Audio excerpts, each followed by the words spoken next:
Cette vidéo va être consacrée donc à la recherche des grands axes, petit axe et grand axe, ou l'axe focal si vous voulez, peu importe. Mais ici, c'est pas l'axe focal, c'est tout simplement les axes, les axes de symétrie, voilà, et le centre de symétrie. Mais je vais le faire par construction géométrique, sans les foyers. Sans les foyers, voilà, il n'y a pas de foyer, on a juste l'ellipse. Alors vous allez me dire, oui c'est facile quand c'est horizontal, vertical, on comprend que les axes c'est facile à trouver. Euh, mais le problème quand c'est oblique, c'est un peu plus difficile à trouver. N'oublie pas que les foyers ne sont pas donnés, hein. Ici, bon, pour les besoins, je vais effacer les foyers, hein. Ah, j'efface les foyers pour les besoins. Les besoins, parce que normalement, les besoins ne sont pas donnés, hein. Les foyers ne sont pas donnés. Les foyers ne sont pas donnés, donc je vous ai dit que c'est un exercice. Voilà, on n'a pas de foyer, mais il faut chercher.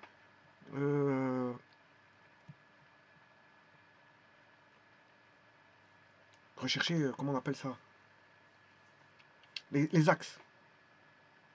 Alors, la première des choses à faire, c'est quoi? C'est de construire un petit segment sur le côté. Il faut aller étape par étape, hein. Prenez un petit segment. Bon, normalement, c'est un peu plus grand que ça, mais il faut aller par essai. Et vous prenez votre compas. euh, et vous construisez un cercle. Mais là, ça ne va pas, je vous le dis tout de suite. Parce que c'est trop petit. Déjà, ça, c'est la première chose à voir, c'est trop petit. Bon, ben, je vais prendre un segment de droite un peu plus grand. Ça ne doit pas être ni trop grand ni trop petit. Ça doit bien s'insérer dans l'ellipse. Il doit bien s'insérer dans l'ellipse. Alors, je vais reprendre un compas. Le compas. Tant qu'il est trop petit, ça ne va pas, hein. Vous devez écarter. Alors, bon, est-ce que ça va? On pourrait le mettre plus grand, hein. Il pourrait s'insérer de manière plus grande. Donc je prends un segment un peu plus grand.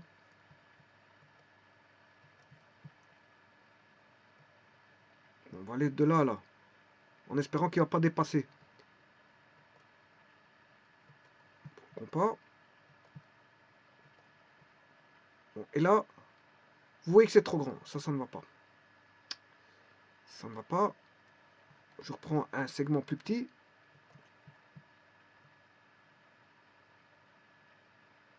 Espérons que ça va aller.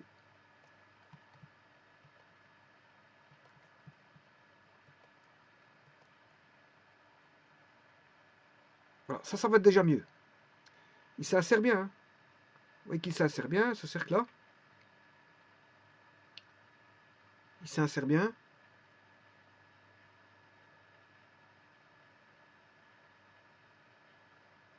Donc je l'insère. Alors je prends le même cercle, toujours le même cercle, de même diamètre, mais je l'insère de l'autre côté cette fois-ci. Voilà. Et là, vous voyez que vous avez deux points d'intersection qui apparaissent. Un point ici et un point là. Eh bien, si vous tracez la droite joignant les deux points, eh bien, vous avez un des axes. Si vous voulez le second axe, vous faites la médiatrice.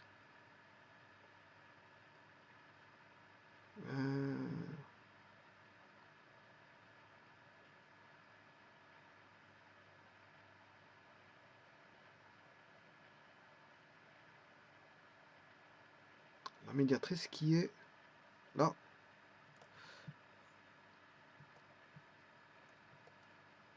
Voilà, j'ai le grand axe et le petit axe. Bon, maintenant, c'est fait avec une certaine dose de, on va dire, de précision. C'est des constructions, j'ai pas toute la précision possible. Maintenant, je vais aller vérifier le bon axe où il se trouve. Voilà. Ben, vous voyez que j'ai pas trop d'erreurs, hein. Bon, si on monte un petit peu plus bas, là, la droite va s'écarter, c'est normal. Mais en fait, c'est plus ou moins bon. Je m'écarte pas trop. La droite ne s'écarte pas trop, donc ça veut dire que j'ai pas trop d'erreurs. Vous voyez que c'est pas trop d'erreurs, c'est un bon travail, hein. C'est un bon petit travail qui a été fait. Je n'ai pas trop d'erreurs, les deux droites ne s'écartent pas trop. Parce que j'ai pris des cercles, je veux dire, qui s'inséraient convenablement. Donc vous devez prendre les cercles les plus judicieusement choisis. Ils ne doivent pas être trop grands, sinon il va ressortir. S'il ressort, c'est pas bon d'office. Il ne doit pas être trop petit. Enfin, s'il est trop grand, ça ne va pas parce qu'il ressort. Et s'il est trop petit, ben, vous n'avez pas de point d'intersection. Hein. Donc il faut qu'un cercle le plus adéquat, il faut augmenter les tailles du compas à chaque fois, adapter les tailles du compas. Et bien sûr, le centre, vous devez le trouver pour que le cercle s'insère le mieux possible. Voilà. L'idéal, c'est de le faire avec... voilà, on vend des... Comment on appelle ça des cartouches. Enfin, pas des cartouches, des pistolets. Des pistolets en plastique. Des pistolets en plastique avec des cercles, des ellipses, et tout ce que vous voulez. Il y a toutes sortes de formes de figures que vous avez, même des figures d'électronique, d'électricité, des symboles de ce que vous voulez, dans voilà, des lattes en plastique qui ont été moulées, qu'on appelle voilà, ce sont des moules et ils prennent des formes de ce que vous voulez, des courbes, des cercles. Vous avez des cercles, voilà, et c'est pour faire des cercles justement d'un certain diamètre, voilà, tout préconstruit sur une latte. Et vous essayez avec ça. Il n'y a pas besoin du compas. Alors vous essayez de... Voilà, et si ça rentre bien, vous avez choisi le bon cercle. Maintenant, s'il est trop petit, vous n'aurez pas de point d'intersection des deux cercles, donc vous ne trouverez pas voilà, un des axes. Hein.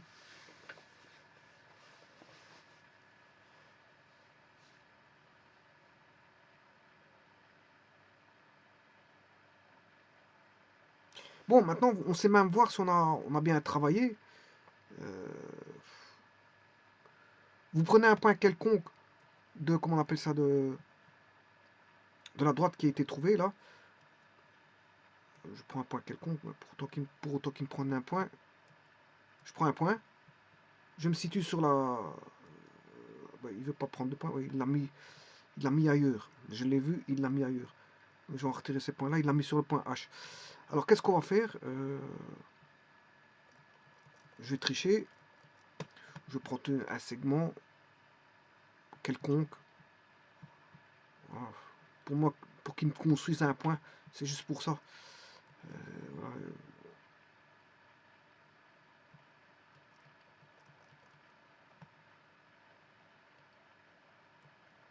Je ne sais pas pourquoi il me met les points tout au-dessus. Je comprends pas, moi, ça.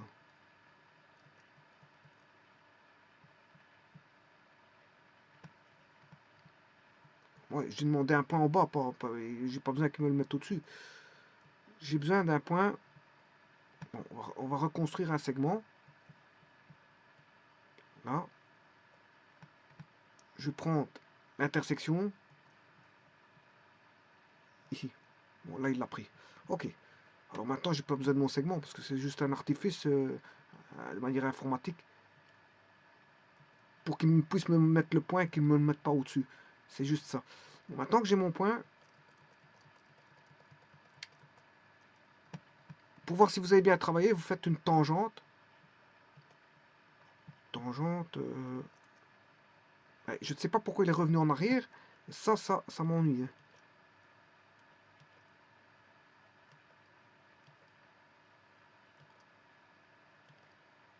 Je place mon point. J'efface mes deux points. JK, j'ai pas besoin de JK. Donc je vais complètement les effacer. J. Et il me met un texte, une zone de texte qui m'empêche d'effacer.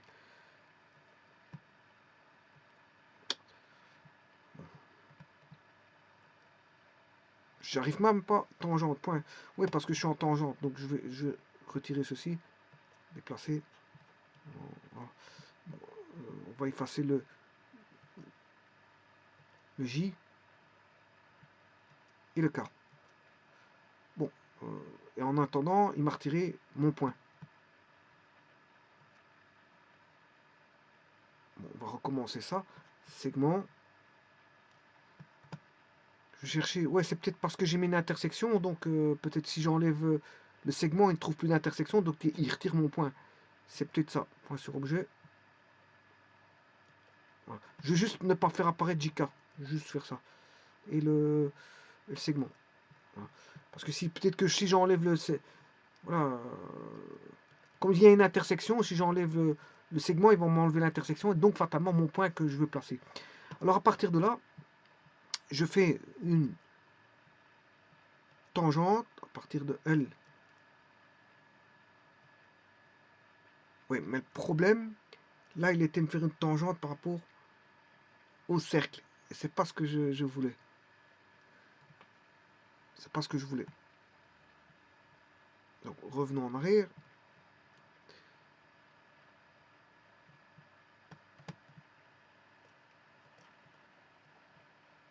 Je vais retirer les deux cercles pour pas qu'ils fassent une tangente sur le cercle. Dans le premier cercle. Alors, avec un peu de chance, j'ai pas besoin d'enlever le cercle, mais je vais quand même enlever l'autre parce que bon, on sait jamais qu'il me ferait quelque chose que je n'ai pas demandé. Je vais chercher une tangente à partir du point là sur la conique. Voilà, la tangente, ça c'est parfait. Maintenant, je vais mesurer l'angle. L'angle.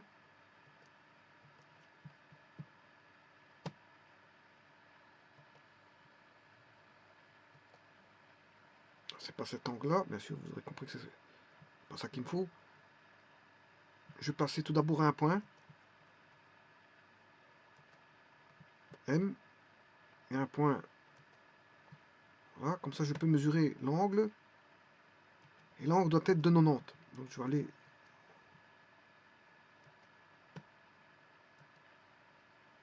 33.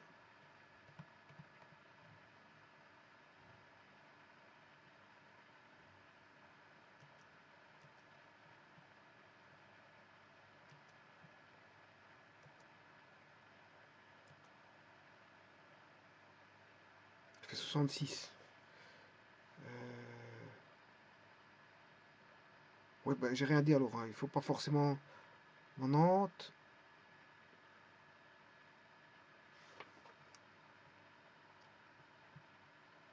Les axes.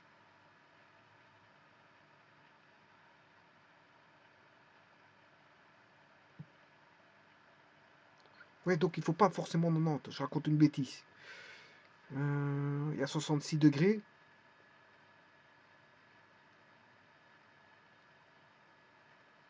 Mais je vais aller chercher mes axes parce que on les a peut-être retirés. Je vais les remettre.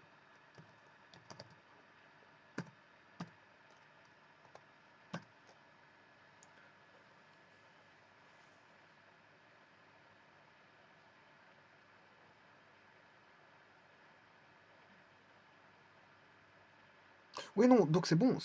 C'est bon. J'ai 33 côtés, 33 degrés d'un côté, 33 de l'autre.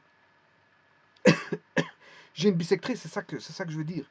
C'est pas 90 que je voulais dire. On a, on a 33 degrés des deux côtés. Donc c'est bon. Donc, vous voyez que le travail était bien fait parce que si j'avais pas 33 degrés d'un côté et 33 de l'autre, là à ce moment-là on comprendrait que mais l'axe il est pas bon. L'axe il serait pas bon. Regardez, je prends un exemple. Je prends une droite. Supposons qu'elle parte du centre. Voilà. Puis qu'elle a à la tangente. Oui. Et l'autre, elle va aller là-bas. Ouais, c'est un autre point quelconque.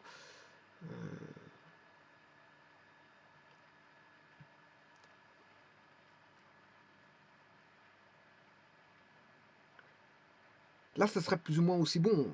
Mais on aurait. Le N et Q sont décalés un tout petit peu. Mais voilà, je vais vous montrer que justement, là, on aurait un décalage donc. Donc je prends le point M, P, Q. Voilà, il fait 41,25. Attends, je vais chercher l'autre angle. O, P, Q. 35, vous voyez qu'il n'y a pas d'égalité. Il n'y a pas d'égalité. Donc on peut dire que là c'est pas bon. Ça, c'est pas bon, ça. C'est pas bon. Ça veut dire qu'il faudrait modifier la position du point P faudrait changer le point P de telle manière à avoir bon, l'égalité d'angle d'un côté comme de l'autre.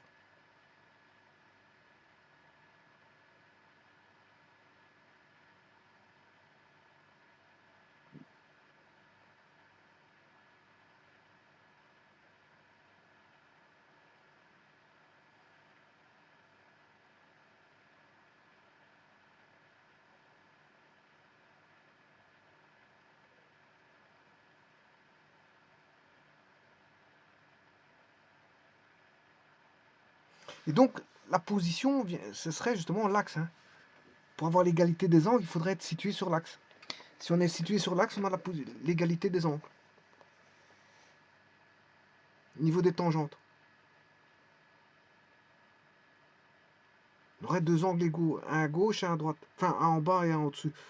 Par contre, dès le moment où le point n'est pas situé sur l'axe, il y a un angle qui est plus grand que l'autre, ou l'autre est plus petit que le... Voilà. Au niveau des tangentes, hein, vous allez chercher les tangentes, il y en a un qui sera plus grand, l'autre qui sera plus petit. Parce que justement, vous n'êtes pas...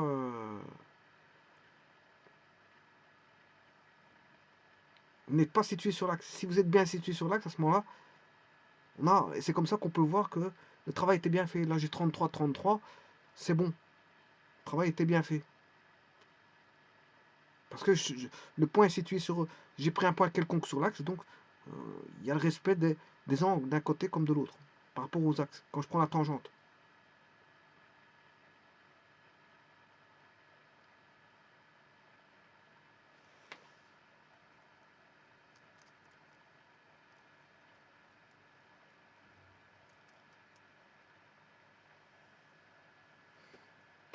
Donc c'est pas une question de 90 degrés, mais c'est une question d'avoir les mêmes angles d'un côté comme de l'autre. C'est une question d'avoir les mêmes angles d'un côté comme de l'autre. Mais de toute façon, la première méthode est bonne. Hein. Avec un cartouche sur une feuille de papier, vous achetez une latte en plastique et vous essayez d'insérer le meilleur des... Pour autant que, bien sûr, le gabarit, vous avez un diamètre de gabarit qui est dans votre latte, parce que si vous n'avez pas un diamètre de gabarit, dans votre latte, à ce moment-là, ce sont des lattes gabarit. Si vous avez une latte gabarit cercle, avec certains diamètres de gabarit, bien, si ça insère pas, bon, c'est un petit peu embêtant. Bon, là, à ce moment-là, il faut prendre le compas. Sinon, si ça insère, vous prenez le meilleur cercle qui s'insère le mieux, bien sûr, avec qui ne ressort pas de l'ellipse, mais qui est une intersection avec, si vous voulez. Et après, vous pouvez vérifier si l'angle, vous avez un angle égal, comme je vous ai montré là. Vous placez un point, mettez une tangente sur l'ellipse, et faites une tangente, par construction des tangentes. Hein. Bah, tant que vous avez les axes, oui, pour construire les tangentes, normalement, il faut encore le foyer. Hein. Ouais, je ne vais pas montrer comment vous avez le foyer. Donc là, vous n'avez que les axes. Maintenant qu'on a les axes, on peut trouver le foyer. Une fois qu'on a les axes, on peut trouver le foyer. Parce que sans les axes, trouver le foyer, c'est un petit peu embêtant. Hein. Pour trouver le foyer sans les axes, voilà, on trouve le foyer par rapport aux axes. En fait, les définitions, la plupart des définitions, que ce soit le sommet, le sommet, c'est défini par rapport au centre. Hein. Quand on dit le sommet vaut A0 ou moins A0, 0B moins 0 moins B, mais le B, c'est par rapport au centre. On a un petit cercle et un grand cercle. Et le centre, il est centré au centre. Donc, si vous n'avez pas déjà de centre, c'est-à-dire vous n'avez pas de grand axe, petit axe, c'est difficile de placer un cercle. Hein. Vous n'avez aucun élément pour vous placer la pointe sèche du compas. Hein. Vous n'avez pas de vous n'avez pas de centre, vous n'avez pas d'axe. Donc, fatalement, vous n'avez pas de centre. Si vous n'avez déjà pas de centre, vous ne savez même pas placer un des cercles, hein, que ce soit un petit cercle ou un grand cercle. Maintenant que bon, on a les axes, maintenant qu'on a les axes, tout devient aisé parce que je vais placer un cercle maintenant. J'ai le centre qui a été trouvé, qui est là. Voilà, là je mets mon grand cercle, je mets mon petit cercle. Bon, tout devient facile, hein, puisque j'ai le centre.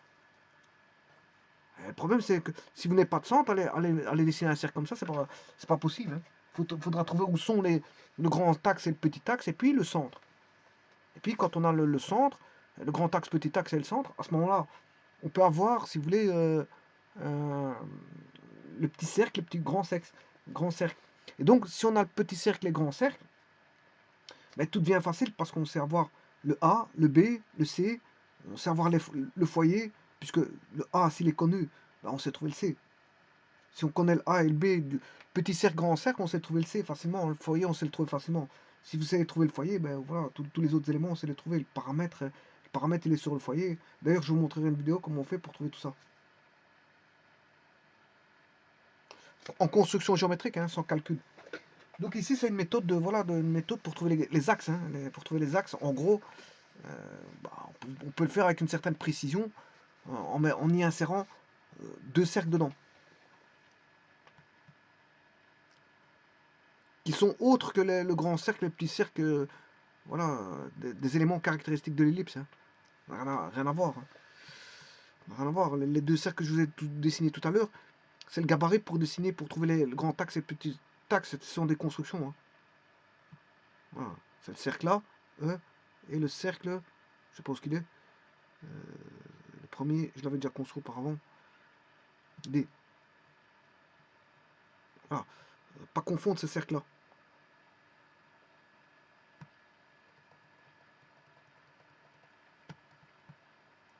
Donc, deux des cercles sont nécessaires pour construire le grand axe et le petit axe. Ce sont les meilleurs cercles possibles qui s'insèrent, si vous voulez, dans l'ellipse. Alors, il faut aller par étapes. Hein. Voilà. S'il est trop petit, ben, c'est comme un dosage. Hein. Si c'est pas assez, on en met un peu plus. Si on en met de trop, ben, il faut s'arranger pour en enlever et remettre un peu plus. Voilà. Mais si c'est un dosage, hein. Vous dosez pour essayer d'avoir le meilleur des cercles possible qui s'insère dans l'ellipse. De cette manière-là, on s'est trouvé le grand axe et le petit axe. Une fois qu'on a le grand axe et le petit axe, on a le centre. Une fois qu'on a le centre, ben, on peut trouver tous les autres éléments. Une fois qu'on a le centre et le grand axe, petit axe, on peut trouver tous les autres éléments. Tout découle, hein. Voilà, après voilà, après c'est une... Voilà, je vous remercie.